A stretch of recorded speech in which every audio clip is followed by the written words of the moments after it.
Hello there, ladies and gentlemen, and welcome to another episode of CookieCast. Today on CookieCast, it's the Getting Over podcast, and it's part 2 of our Wrestlemania podcast. Wrestlemania has been split into 2 nights, so we've split our wrestling podcast into 2 podcasts. Makes sense. I think you'll agree. This is what could potentially be the second night, so it's part 2. Before we start, please do consider like, share, subscribe and comment. Drop reviews where you can drop reviews. Share the podcast around. And don't forget, enter the competition. Prizes. That's right, prizes. Right, let's get going. There's predictions to be had. So, let's go. It's CookieCast. It's the Getting Over podcast.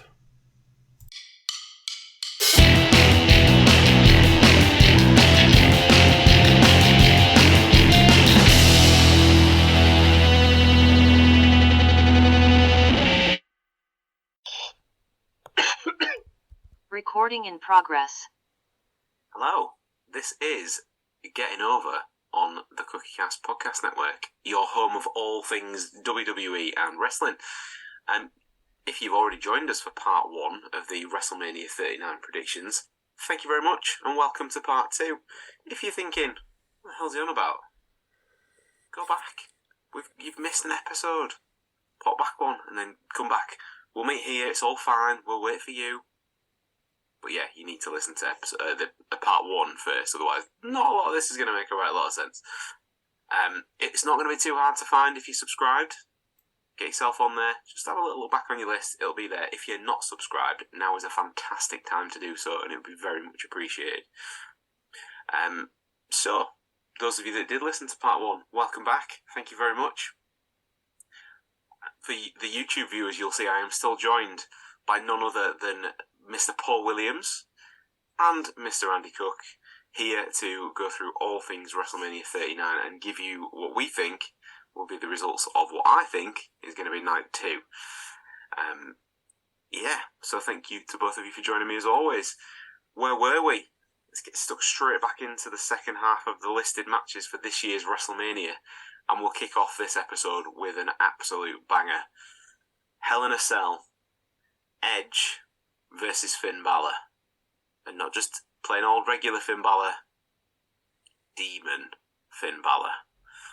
These guys have been going back and forth since Balor turned on Edge to take control of Judgment Day.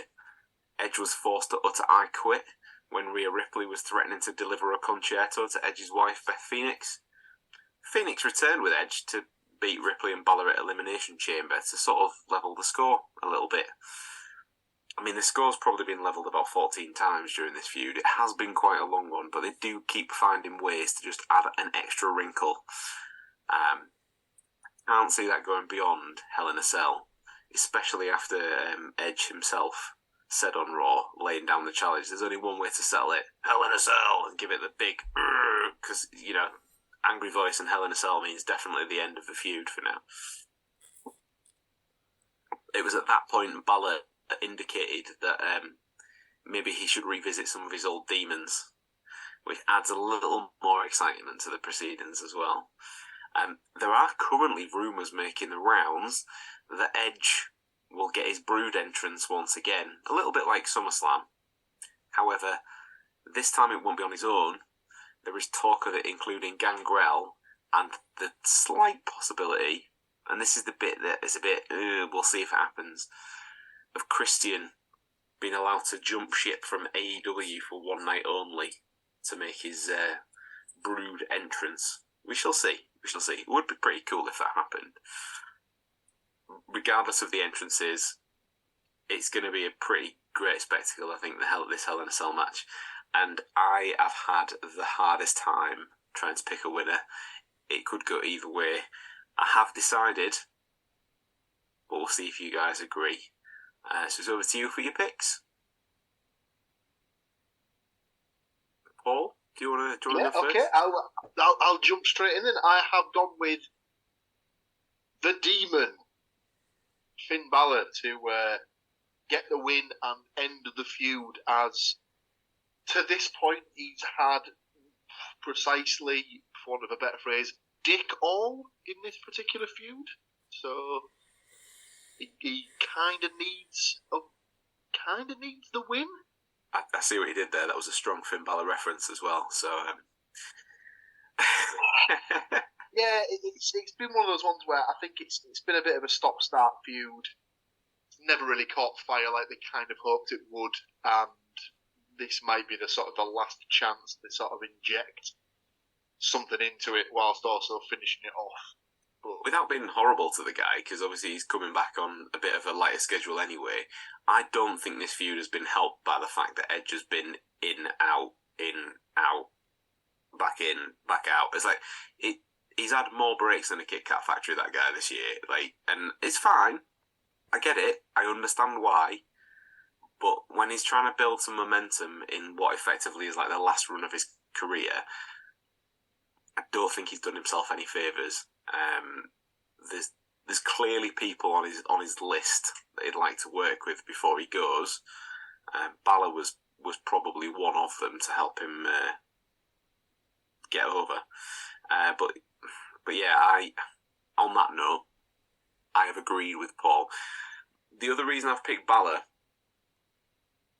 is because there was this whole thing for ages where Demon Finn was undefeated and he was almost untouchable. And then, of course, he came up against Roman Reigns. And we all know how that turns out. But they haven't done Demon Finn since. So it seems a bit silly to bring Demon Finn back to just have him lose. So that was my thoughts. Andy, what's your reckoning on this one? I think almost the complete opposite of what you've said. I've gone with Edge. I think this is the beginning of the end for Edge. And I I do agree with it seems strange to bring the Demon out of some sort of retirement to have him lose. But I think Edge, being who Edge is, needs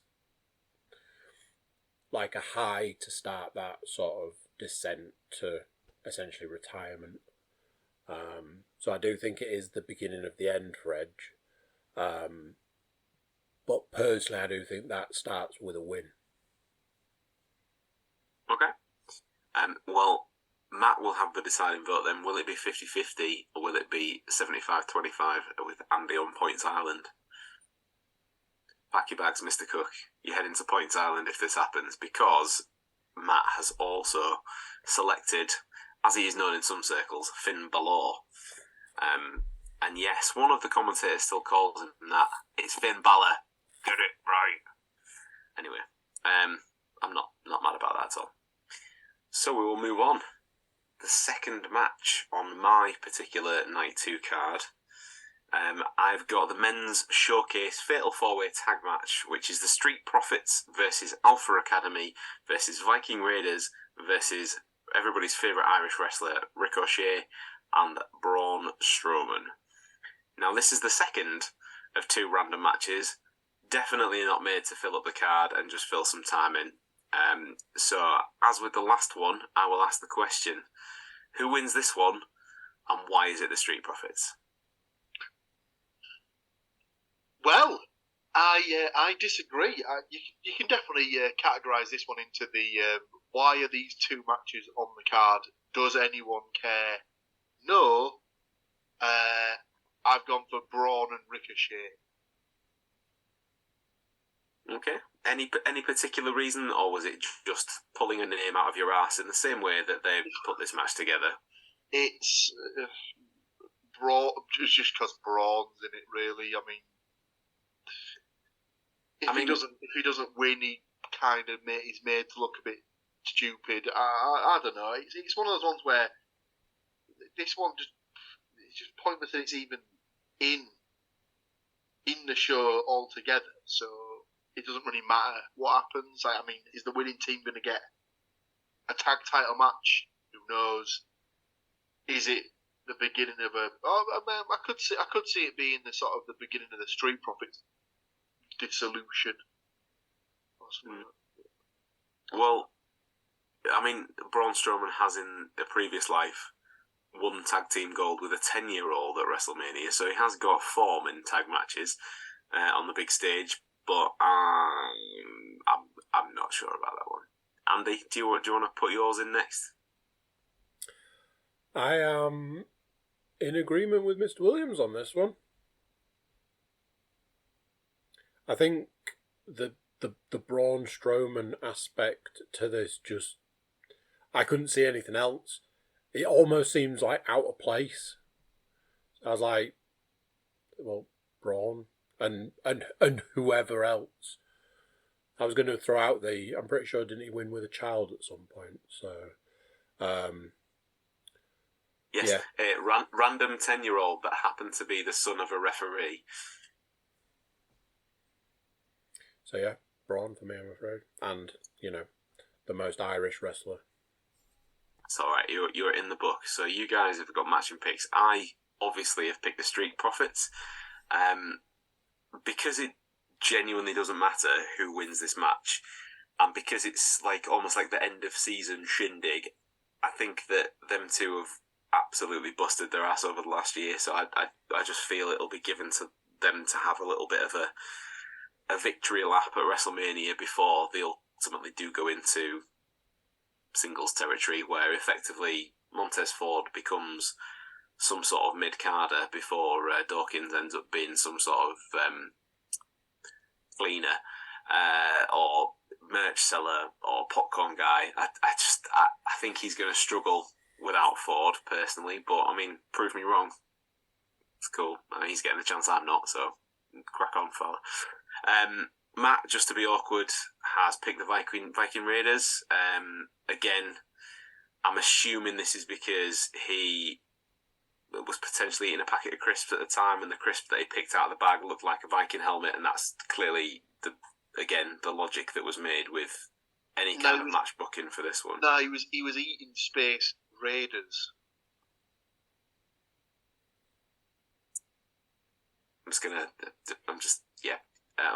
Paul will potentially be back on the next episode.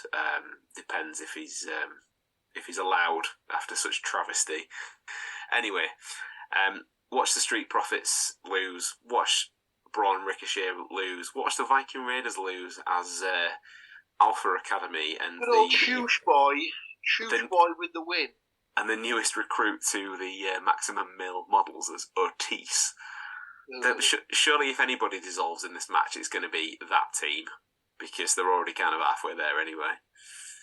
Anyway, we've spent far too much time talking about a match that matters not, and on to potentially what is a much more important match, and that is the Raw Women's title match between Bianca Belair and Asuka. However, I do have a bit of a gripe here. We'll get into this. There's no doubting at all that these ladies can absolutely go, but this match has almost been lost in the shuffle. Bianca's main evented night one of a WrestleMania before. Asuka's been there as the winner of the first ever Women's Royal Rumble. But if we weren't talking about this from the match listing, would you even remember it was there? I don't mean this as a sign of disrespect to the ladies at all, both of which are two of my favourite women's competitors of the modern era. Like Asuka, for me, if they let her be what she could be as her full potential, nobody would touch her. In terms of a pure athlete, you're not going to get much better than Bianca Belair. But what I'm getting at is that WWE have put so much effort into building other matches, mainly two, let's be honest. It sort of feels like a bit of a throwaway booking when, if it was done right, it could headline any show. I know we've kind of talked offline about every WrestleMania match should have that, oh my god, yes, I'm excited for this match kind of feel to it. This should be the one. This should be one that people have got a solid story, they're excited about it. Genuinely nothing's happening. Like, it's just it's just annoying. But yeah, that being said, I hope that they are given plenty of time to put on the match that they deserve. And it will either lead to the extension of Bianca's pretty long title run at this point, or a brand new champion in Asuka. I can tell you, gents, that Matt has gone for the new champion option. So he has gone for Asuka to take the Raw Women's title. I, before we came on air, flipped a coin and also landed on Asuka. So it's a 50-50 this for me. As Paul mentioned on the last episode about Rhea Ripley, potentially he would be happy if she went on a bit of a tear. Bianca's already halfway there, so do they double down on her title reign? Potentially. But again, if they let Asuka be, reach her potential, they've started to get there with the change, the character shift back to the old face paint. Hopefully that will go some way. But yeah, me and Matt are in agreement so far. Both Asuka. Gents, who wants to go? I've got a retain down on my list. Okay. Bianca for Andy and Paul. I am the same. I have also got Bianca down to retain. I don't know why. As soon as Asuka won the Elimination Chamber, I was all on board with, yeah, she's probably going to win the match. She's probably going to take the title off her. Something's changed, like in my thinking over the week since then, and I can't quite put my finger on what it is. I just like something about it just makes me feel that if she's going to lose the title, she's going to lose it to someone that you wouldn't expect it to be, and it's going to be a bit of a shock. And I think the reason for that is because they might potentially want to keep the option in the back pocket to sort of have a very quick heel turn for her to sort of keep the character fresh. Okay. Because I think they're in the possibility, they're in that sort of. I get the feeling with Bianca Belair, they're in that sort of like dangerous period of like potentially losing her with the crowd, because like the longer she sort of just goes as being the sort of the girl who comes out and she's always like happy, skipping to the ring, sort of like whipping her hair around and stuff like that. There's only so long that people will buy that for and buy into it, and I think they might have to sort of do something where she maybe sort of like loses a match sort of in what she would determine to be like a bit of a fluky manner, and it sort of flips something in her like personality, and that could sort of rebuild the character. Mm-hmm. So I think she'll retain this one. I don't think this particular feud will finish there. I think they could sort of like stretch this one out where they could get 2 or 3 matches out of this one. But I think the best way to do that would be to have Bianca win, but potentially by like the skin of her teeth. Like she could like just like sort of sneak through. Like she maybe gets she's on the wrong end of a mist or something like that, but she still manages to pull out the win. I don't know. Or it'll be like Asuka goes for the Asuka lock, but she manages to roll her onto her shoulders. Something to that effect. Yeah. And they don't quite get it on the first sort of camera shot, but then in the weeks after they show that she actually sort of like was on the ropes or something like that to sort of like steal the win. Yeah. Okay, cool. That gives us a bang on 50-50 between the 4 of us. So yeah, we'll move on. We've only got 3 matches left to predict, and this is a big one. This is one of what I alluded to earlier as the big 2. And this is definitely a match for the feels, you'd think. So the undisputed WWE Tag Team Championship match, the Usos going in as champions versus Sami Zayn and Kevin Owens. Sami and Kevin are just the epitome of everything fans will want in babyfaces these days. They've got such a storied past. You can't help but root for them. The reuniting that they did on SmackDown a couple of weeks ago was so well done. Got a fantastic reaction in the arena and online.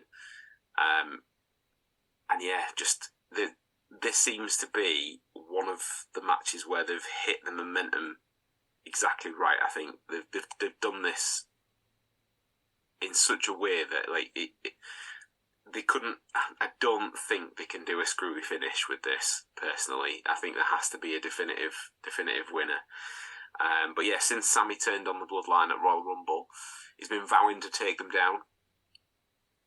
like many have over the last year or more, whilst that has proven to be a difficult task, as we've alluded to on many podcasts in the months gone by, if it's going to happen anywhere, WrestleMania seems to be the place to do it. So the battle, for me, will not just decide the future of the tag division within WWE, but potentially decides the future of the bloodline as well. The effects of the match is likely to be felt in the main event, which we'll get to shortly. So who is going to take the victory when WrestleMania goes Hollywood? Andy, do you want to go first on this one? I've got a problem with this match because my prediction foreshadows another prediction. Okay. So if in an ideal world, I would have wanted to predict a different match before this one so that I could give my prediction.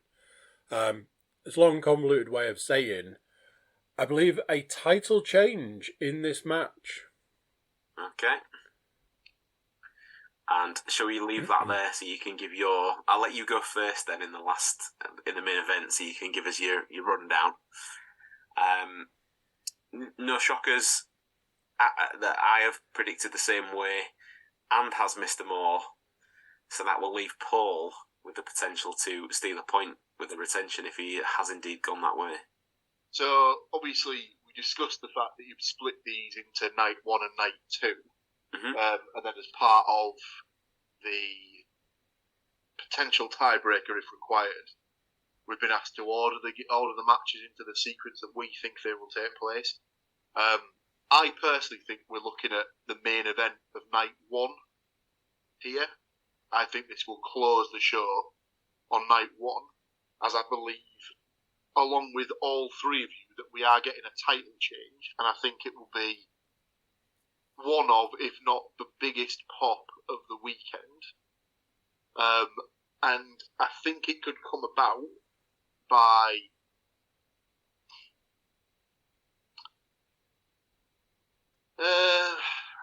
I was going to say by Jay turning on Jimmy, but that's not really the payoff that everyone's looking for. The payoff would obviously be Jay to cost Roman his title. So, I don't know if there's like sort of a scenario where Roman comes down to get involved in this match, which would be surprising. You wouldn't think it would happen, which then leads to either one or all of the bloodline getting involved in Roman's match that closes out night 2.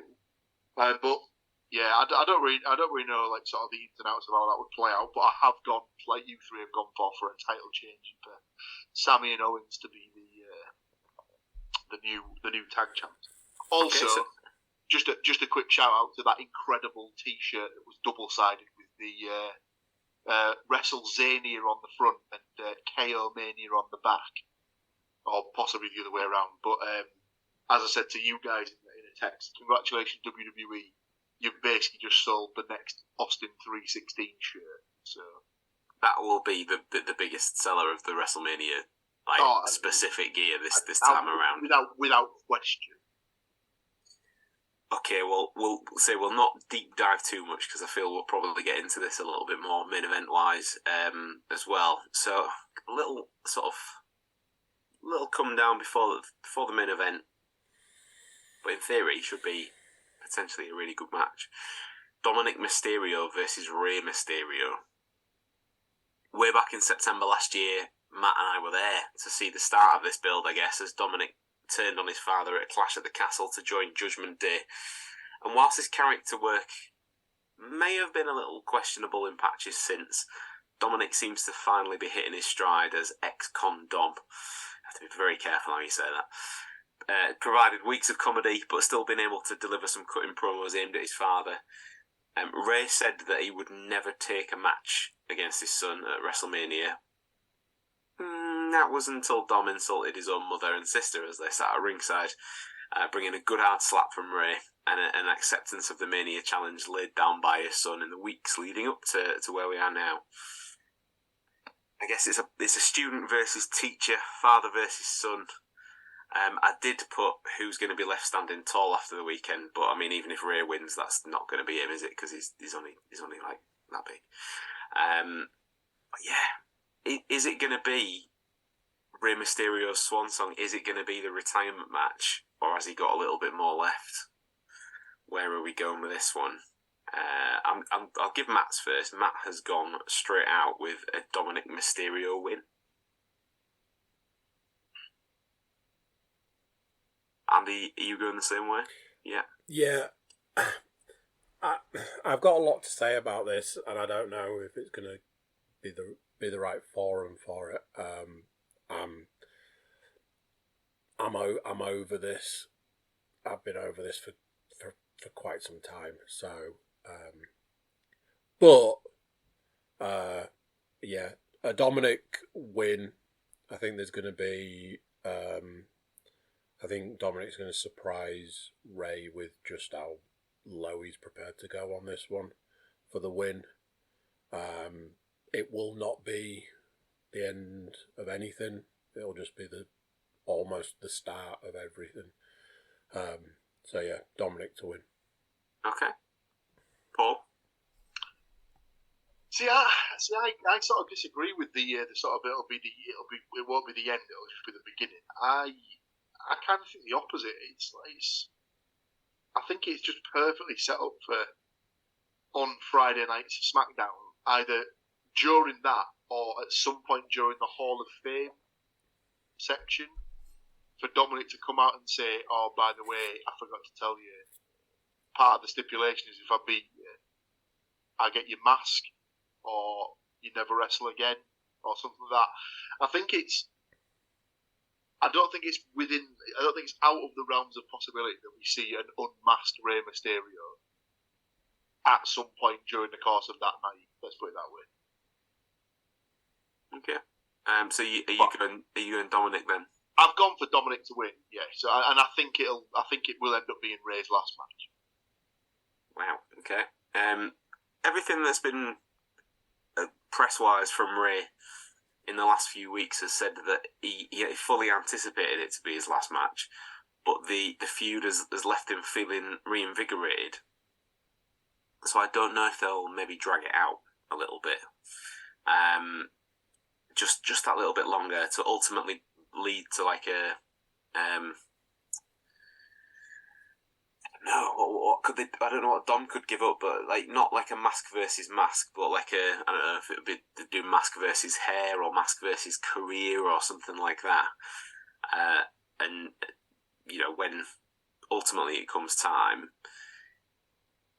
at some point you think, what, Dom's got to come good again at some point if he's ever gonna have a hope of taking over the mask.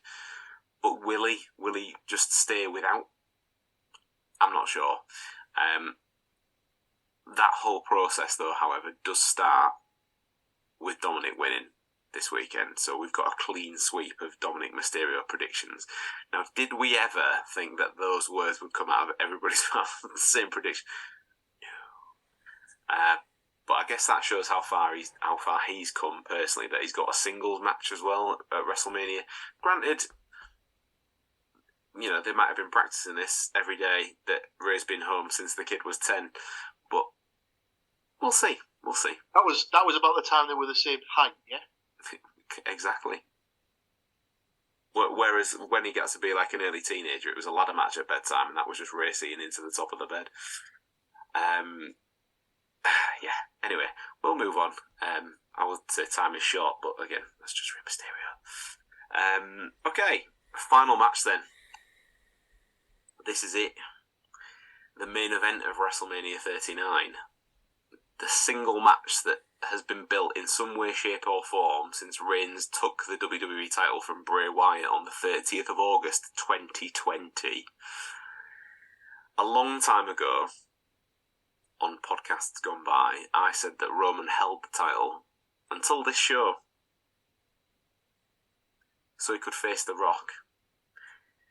Well, Dwayne was too busy off shooting himself in the foot in the DC universe somewhere to be here, so ultimately that hasn't happened. But the build to this match has featured on almost every weekly television show since. Whether it was the formation of the Bloodline, the addition of Sami Zayn, the challenges on the road making Reigns look absolutely unstoppable, to the return of Cody, the Rumble, the drama of the pectoral issue. Last year when he came back after WrestleMania, the second return when he then came back to win the Rumble, and all of the cut-in promo battles in the week since, it all comes down to this weekend. Will Roman keep the titles? Will he keep the bloodline together? Or the phrase that's doing the rounds at the moment, is Cody going to finish his story as he intends to do so? I do like that. I think that's a good phrase that will probably sell an awful lot of t-shirts again if they do it right as well. Which probably is a little snippet into where I'm going. However, I did promise Andy that he could give us the full rundown on where he was going, so I'm assuming there's going to be a little bit of a tag match intricacy to begin with, Mr. Cook. Yeah, so part of the reason that I predicted a title change in the tag match is off the back of the fact that there'll be no title change in this match. Now, having had this shift where the Dwayne seems to have vanished into the distance, there is that kind of somebody needs to do it. I think Cody is the person that they've got billed for it, but not now. I've got a more a warmer feeling, more of a summer feeling to it. So I think that the start of something will be the tag titles changing, but Roman retaining. Okay. Roman Reigns is in the book. All. This match. This is the one that, strangely enough, I've kind of had the most sort of back and forth on.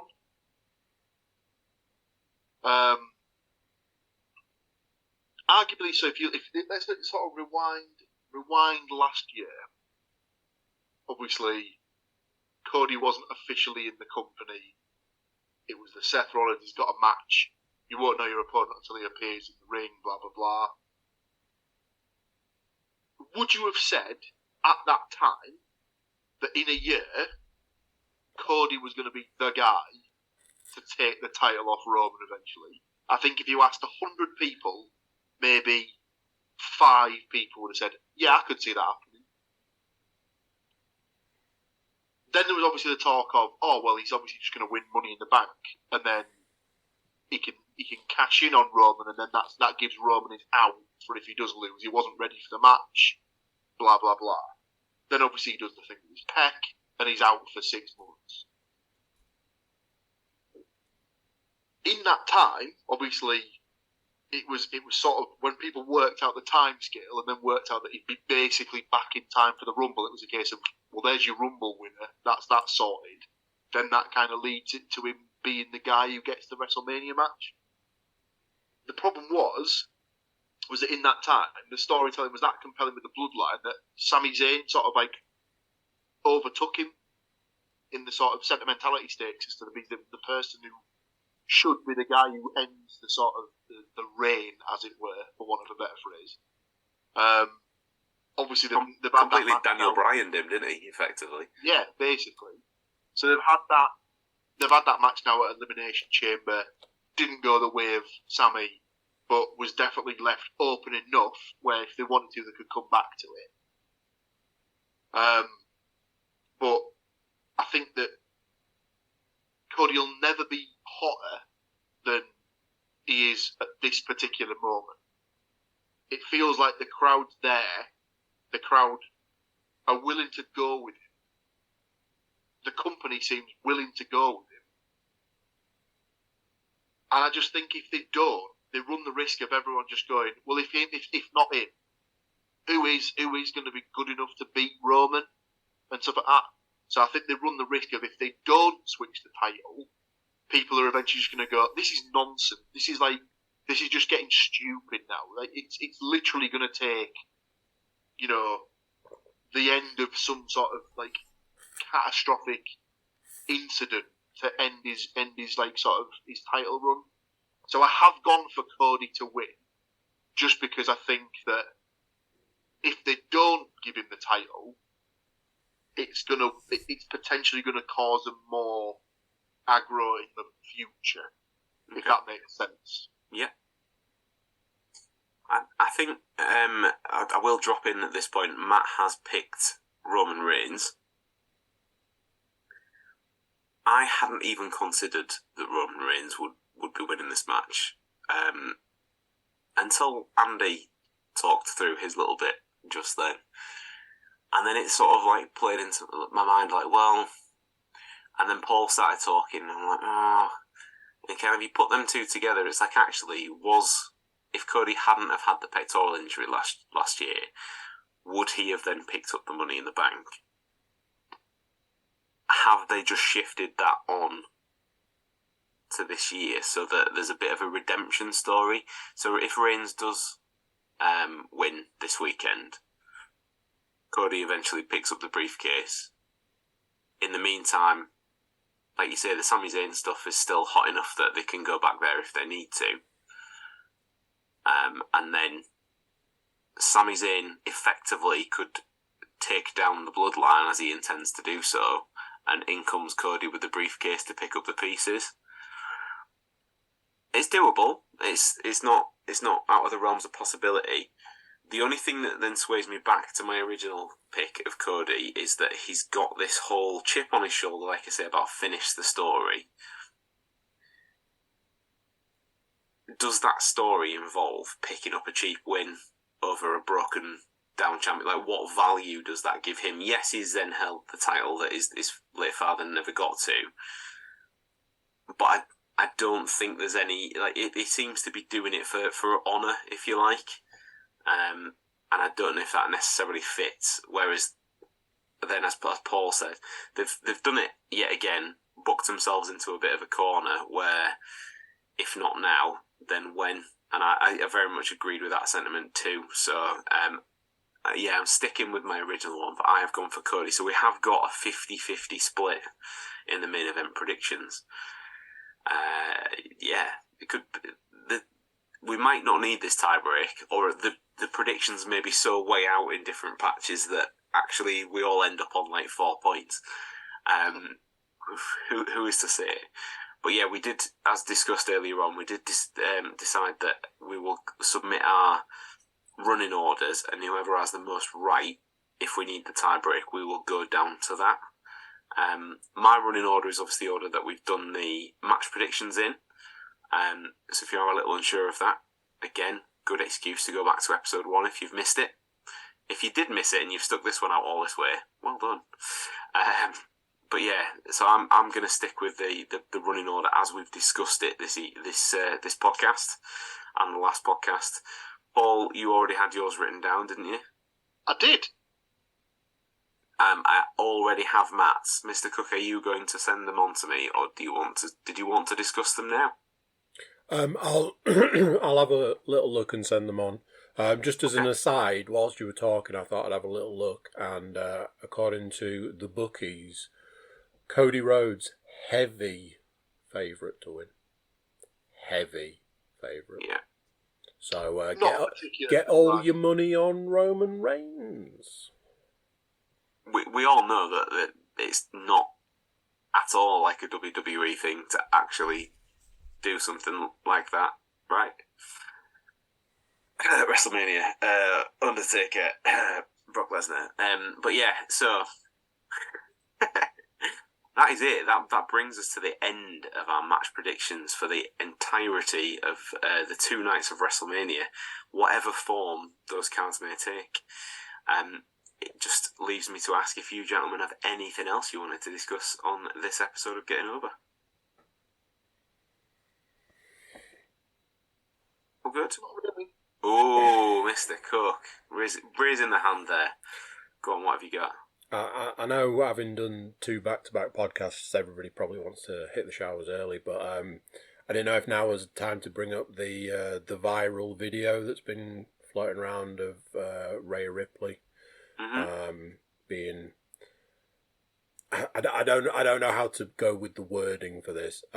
Signing autographs in an airport and sort of what people's thoughts around it were, because I don't know how I feel about it.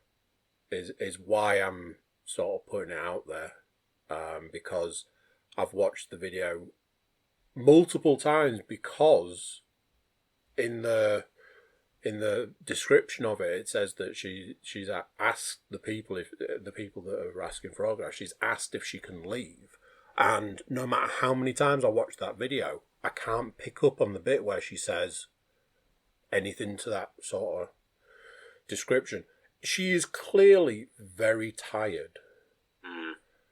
The issue I've got is I'm so divided on this. I'm so 50-50. Part of me is like, she's tired. She's obviously travelling. She's in the airport. She's not at an event where she's there to sign stuff.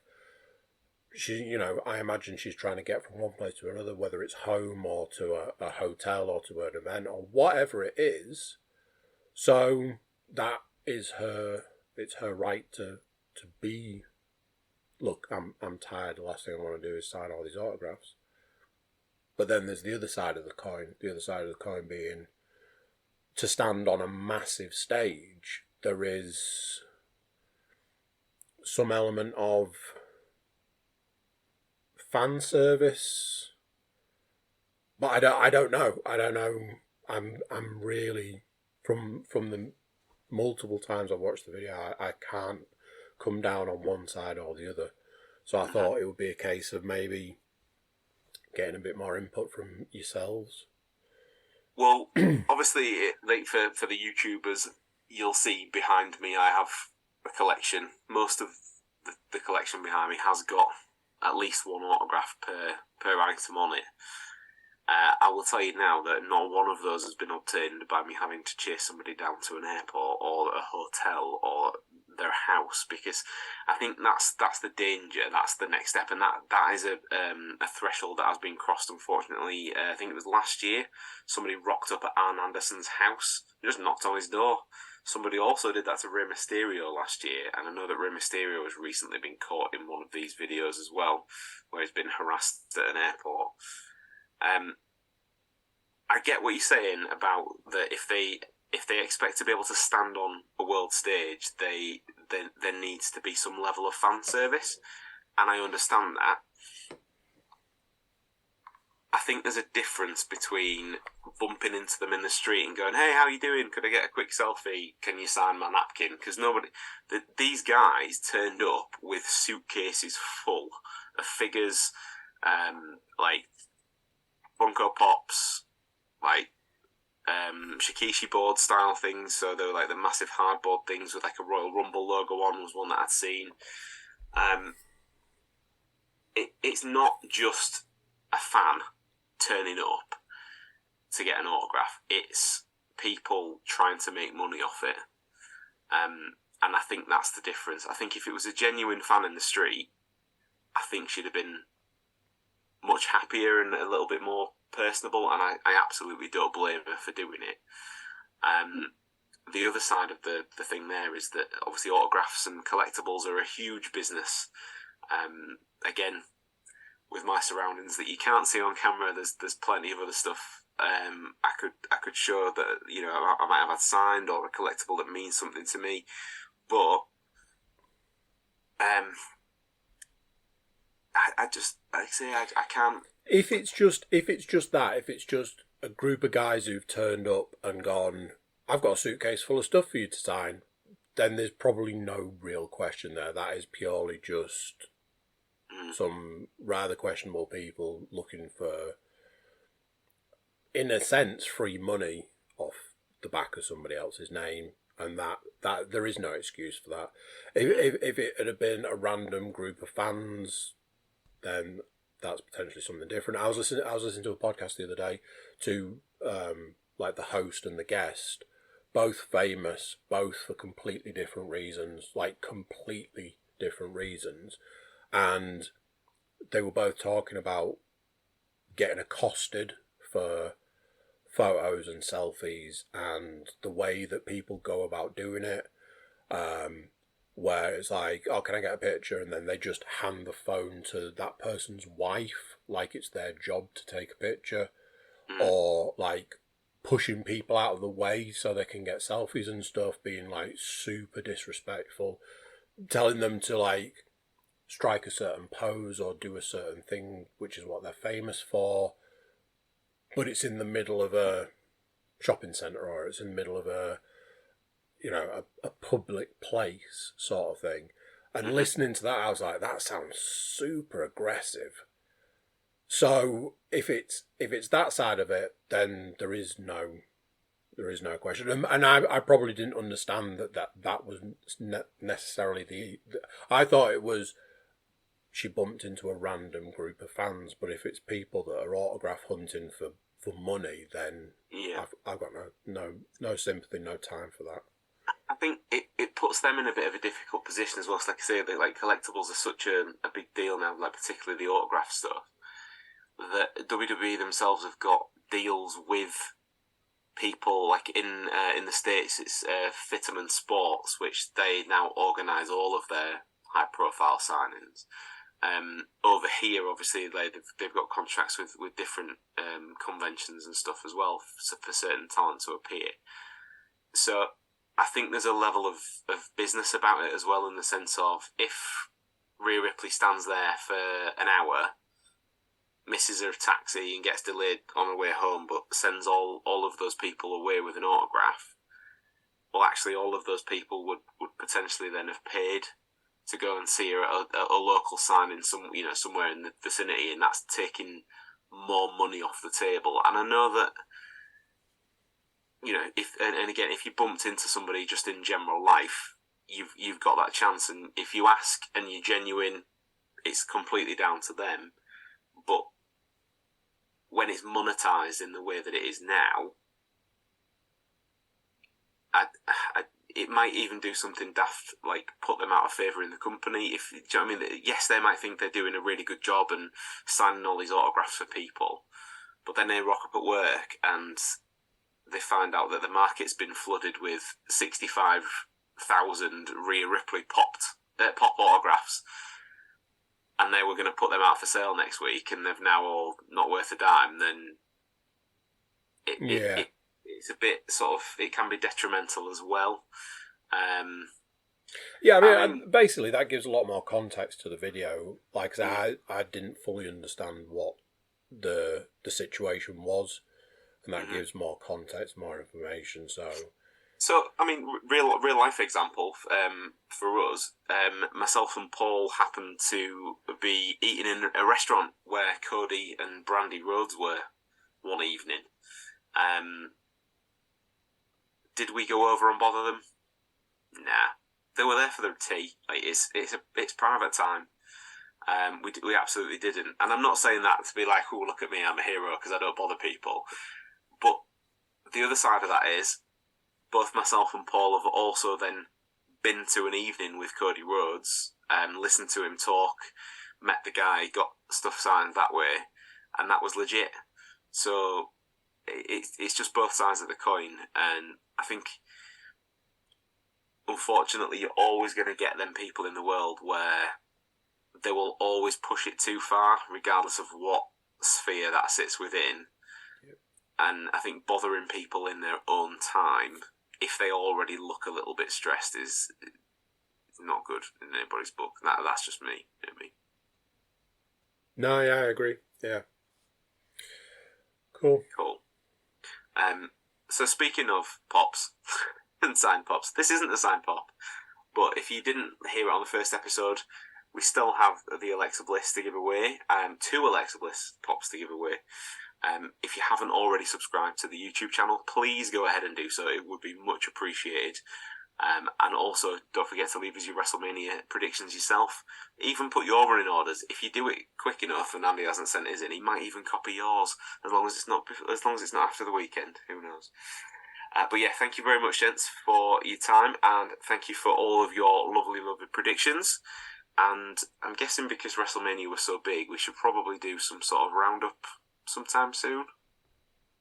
Yeah. we'll talk about that off air. But yeah, thanks very much, and we shall see you all next time.